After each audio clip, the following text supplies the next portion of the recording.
بسم اللہ الرحمن الرحیم۔ السلام علیکم ڈاکٹر صاحب، میرا نام ہے سعود احسن عثمانی، میں یہیں کرسچن کالج میں BCom فرسٹ ایئر کا اسٹوڈنٹ ہوں۔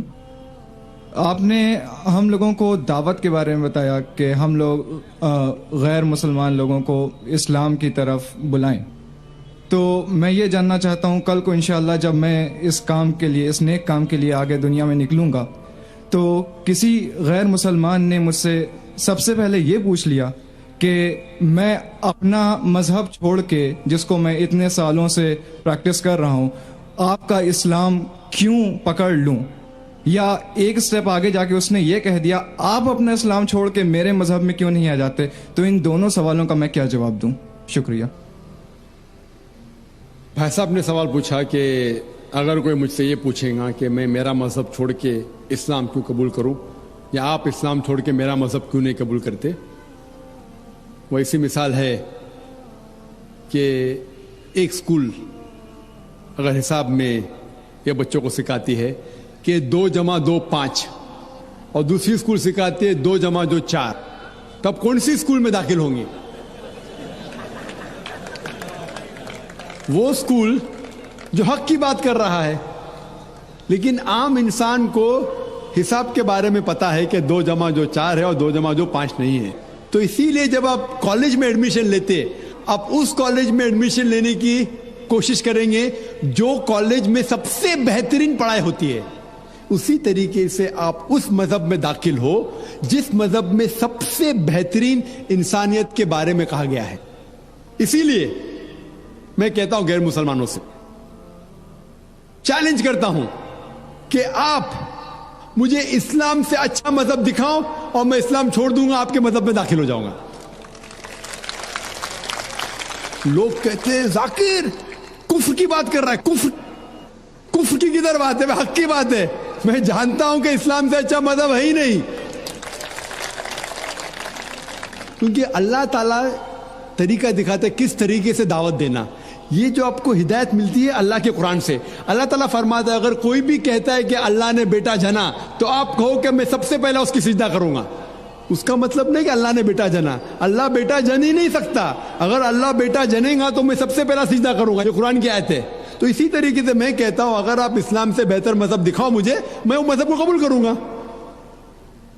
اگر آپ اس سے بہتر کتاب میرے سامنے پیش کرتے ہیں تو میں اس کتاب کو چھوڑ کے اس کتاب پہ عمل کروں گا۔ لیکن میں نہیں چاہتا ہوں کہ ہر کوئی مسلمان یہ کہے، کیونکہ یہ دعوتی میدان آپ کا فن نہیں ہے۔ یہ میں کہتا ہوں کیونکہ مجھے مطالعہ ہے۔ تو اس طریقے سے جب ہم کہتے ہیں تعالوا الی کلمۃ سواء بین بینکم، آؤ اس بات کی طرف جو آپ اور ہم میں یکساں ہے، تو اس طریقے سے جب بھی ہم غیر مسلمان سے بات کرتے ہیں تو سب سے بہترین جو آیت میں نے کہا تعالوا الی کلمۃ سواء بین بینکم، آؤ اس بات کی طرف جو آپ اور ہم میں یکساں ہے۔ تو آپ کہیں گے بھائی صاحب آپ ہندو ہے، آپ عیسائی ہے، میں مسلم ہوں، چلو جو ہم میں اختلاف ہے اس کو باجو رکھو، جو آپ اور ہم میں یکساں ہے کم از کم اس کے اوپر تو عمل کرے۔ کیونکہ آپ کو میرے مذہب میں نئے آنے کا مت آؤ، مجھے آپ کے مذہب میں نئے آنے کا مت آؤ، ٹھیک ہے؟ کم از کم جو آپ اور میرے مذہب میں یکساں ہے اس بات کے اوپر تو ہم ایک ساتھ میں عمل کریں گے، اور کوئی بھی نہیں کہے گا کہ نہیں۔ تو قرآن میں اللہ تعالیٰ فرماتے ہیں تعالوا الی کلمۃ سواء بین بینکم، آؤ اس بات کی طرف جو آپ اور ہم میں یکساں ہے۔ سب سے پہلی بات اللہ نعبد الا اللہ، ہم صرف اللہ سبحانہ و تعالیٰ کی عبادت کریں، ولا نشرک بہ شیئا، کہ آپس میں ہم کسی کو اللہ کے ساتھ شریک نہ کریں، ولا یتخذ بعضنا بعضا اربابا من دون اللہ، ہم آپ اور ہم میں سے کسی کو اللہ کے برابر کوئی رب نہ بنائیں۔ فَإِن تَوَلَّوْا فَقُولُوا اشْهَدُوا بِأَنَّا مُسْلِمُونَ، اور اگر وہ آپ کی بات کو نہ مانے تو کہو کہ ہم مسلمان ہیں، اللہ کے آگے جھکتے ہیں۔ تو اللہ تعالیٰ دکھاتا ہے کس طریقے سے دعوت دینا۔ تو میں کبھی بھی غیر مسلم سے ملتا ہوں، مثال کے طور پہ کوئی ہندو سے ملتا ہوں، وہ کہتا ہے کہ میں میرا مذہب کیوں چھوڑ کے اسلام میں داخل ہوں، میں کہوں مت داخل ہو، کون بول رہے داخل ہونے کے لیے؟ کم از کم آپ برابر سے، آپ کے مذہب پہ کم از کم برابر سے عمل کرو۔ اور سب سے پہلی بات جو دعوت کی سب سے اہم بات ہے، اللہ تعالیٰ فرماتے تعالوا الی کلمۃ سواء بین بینکم اللہ نعبد الا اللہ، آؤ اس بات کی طرف جہاں پر ہم یکساں ہے. سب سے پہلی بات ہے صرف اللہ کے علاوہ کسی کی عبادت نہ کرے. تو جب ہم کو ہندو سے پوچھتے ہیں کہ آپ کتنے خداؤں میں مانتے ہیں, کتنے بھگوان میں مانتے ہیں, کوئی کہیں گا 3, کوئی کہیں گا 100, کوئی کہیں گا 1000, کوئی کہیں گا 33 کروڑ. لیکن اگر آپ ایک عالم ہندو سے پوچھیں گے جس کو اپنے مذہب کے بارے میں علم ہے, ہندو مذہب کے بارے میں علم ہے, اس سے پوچھیں گے کہ کتنے خداؤں میں آپ کو یقین رکھنا چاہیے, تو وہ ہندو کہیں گا کہ ہندو کو صرف ایک خدا میں یقین رکھنا چاہیے اور ایک ہی خدا کی عبادت کرنا چاہیے. لیکن عام ہندو وہ مانتا ہے ایک فلسفی جسے کہتے ہیں پینتھیزم. عام ہندو مانتا ہے کہ سب کچھ خدا ہے. وہ کہتا ہے کہ پیڑ بھی خدا ہے, چاند بھی خدا ہے, سورج بھی خدا ہے, انسان بھی خدا ہے, سانپ بھی خدا ہے. ہم مسلمان مانتے ہیں کہ سب کچھ خدا کا ہے. پیڑ بھی خدا کا ہے, چاند بھی خدا کا ہے, سورج بھی خدا کا ہے, انسان بھی خدا کا ہے, سانپ بھی خدا کا ہے. تو یہ فرق جو ہمارے ہندو بھائیوں اور مسلمان کے درمیان ہے, وہ عام ہندو کہتا ہے کہ سب کچھ خدا ہے, ہم مسلمان کہتے ہیں سب کچھ خدا کا ہے. فرق ہے صرف کا ہے. اگر ہم اس کا کے فرق کو سمجھ سکے تو ہندو اور مسلمان ایک ہو جائیں گے. صرف فرق ہے کا. کس طریقے سے ہم اس فرق کو سمجھیں گے؟ اللہ تعالیٰ فرماتے تعالوا الی کلمۃ سواء بین بینکم, آؤ اس بات کی طرف جو آپ اور ہم میں یکساں ہے. ہم سمجھے ان کے کتابوں سے خدا کا کیا تصور ہے. جب ہم ان کی مذہبی کتاب پڑھتے ہیں, Chandogya Upanishad chapter number 6 section number 2 shloka number 1, اس میں لکھا ہے ایکم ایودتیم. یہ سنسکرت شلوک ہے جس کے معنی ہے بھگوان ایک ہی ہے, دوسرا نہیں ہے. آگے جب ہم پڑھتے اپنشد, اپنشد ہندوؤں کی ایک مقدس کتاب ہے, کئی مقدس کتابیں ہیں. لکھا ہے شویتا شتر اپنشد میں chapter number 6 chapter number 6 shloka number 9 میں ناکست کسج جنیتا نچدیپا, جس کے معنی ہے اس خدا کے نہ ہی کوئی والدہ ہے, نہ کوئی والد ہے, نہ ہی کوئی رب ہے. اس خدا کے نہ کوئی والدہ ہے, نہ والد ہے, نہ کوئی رب ہے. آگے لکھا ہوا ہے شویتا شتر اپنشد میں چیپٹر نمبر 4 شلوکا نمبر 19 میں نہ تسیہ پرتما استی, اس بھگوان کی طرح کوئی بھی نہیں ہے, اس خدا کی طرح کوئی بھی نہیں ہے. اور بھگوت گیتا میں صاف لکھا ہے چیپٹر نمبر 7 شلوکا نمبر 20 میں all those of materialistic people the intelligence is being stolen by material desires. means جو کوئی پیسے کے پیچھے بھاگتا ہے, جو لوگ پیسے سے متاثر ہے, وہ لوگ غلط خدا کی عبادت کرتے ہیں. all those whose intelligence has been stolen material desires they worship demigods. جس کے معنی ہے کہ جو لوگ پیسے کے پیچھے بھاگتے ہیں وہ لوگ غلط خدا کی عبادت کرتے ہیں. اور ہندو مذہب کی کتاب میں سب سے اونچی کتاب ہے وید. وید میں لکھا ہے یجروید چیپٹر نمبر 32 شلوکا نمبر 3 میں نہ تسیہ پرتما استی, اس خدا کا کوئی بھی عکس نہیں ہے. لکھا ہے یجروید میں چیپٹر نمبر 40 شلوکا نمبر 9 میں اندھاتم پویشنتی یا اسمبوتی مپاستے. اندھاتم میس اندھکار, اندھاتم میس اندھیرا, پرویشنتی مطلب داخل ہونا. وہ لوگ اندھکار میں داخل ہو رہے ہیں جو لوگ اسمبوتی کی عبادت کرتے ہیں. اسمبوتی مطلب نیچرل تھنگز, مثال کے طور پہ ہوا, پانی, آگ. جو لوگ اسمبوتی کی عبادت کرتے ہیں وہ اندھکار میں داخل ہو رہے ہیں. اور آگے لکھا ہوا ہے وہ لوگ اور گھور اندھکار میں داخل ہو رہے ہیں جو لوگ سمبوتی کی عبادت کرتے ہیں. سمبوتی مطلب انسان کی بنائی ہوئی چیزیں, مثال کے طور پہ ٹیبل, چیئر, بدھ. اگر آپ انسان کی بنائی ہوئی چیزوں کی عبادت کرتے ہیں تو اور گھور اندھکار میں داخل ہو رہے ہیں. کون کہتا ہے؟